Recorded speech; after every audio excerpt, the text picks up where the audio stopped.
Crypto முதலீட்டு திட்டத்தில் வேலையில்லாத 46 வயது பெண்மணி 22,19,217 ரிங்கிட் 83 காசை இழந்திருக்கிறார். ஸ்லாங்கூர் மாநில போலீஸ் தலைமையகம் இச்சம்பவத்தை உறுதிப்படுத்தி இருக்கிறது.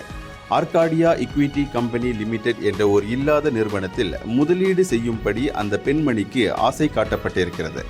2024 ஆகஸ்ட் மாதம் பேஸ்புக் பக்கத்தில் வெளிவந்த ஒரு விளம்பரத்தை பார்த்து இந்த பெண் அதில் முதலீடு செய்வதற்கு முடிவு செய்தார். அப்பெண்மணி 11 வெவ்வேறு வங்கி கணக்குகளிலும் 3 கிரிப்டோ கரன்சி கணக்குகளிலும் மொத்தம் 31 தடவை பணம் செலுத்தி இருக்கிறார். ஆனால் வாக்குறுதி அளிக்கப்பட்டது போல் எந்த ஒரு லாப ஈவும் வழங்கப்படவில்லை என்று ஸ்லாங்கூர் மாநில போலீஸ் தலைவர் டத்தோ உசைன் ஒமார் கான் கூறினார். அந்த விளம்பரத்தில் இடம்பெற்றுள்ள தொலைபேசி எண்ணில் இந்த பெண்மணி தொடர்பு கொண்டிருக்கிறார். அவ்வாறு அழைக்கும் போதெல்லாம் முதலீட்டு தொகையை அதிகரிக்கும்படி அவர்கள் வலியுறுத்தி இருக்கின்றனர். அதிக லாபம் கிடைக்கும் என்ற பேராசையில் அவர் தொடர்ந்து பணத்தை செலுத்தி வந்திருக்கிறார்.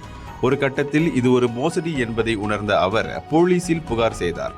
போலீஸ் தற்போது இந்த மோசடி செயலை குறித்து துப்பு துலக்கி வருகிறது.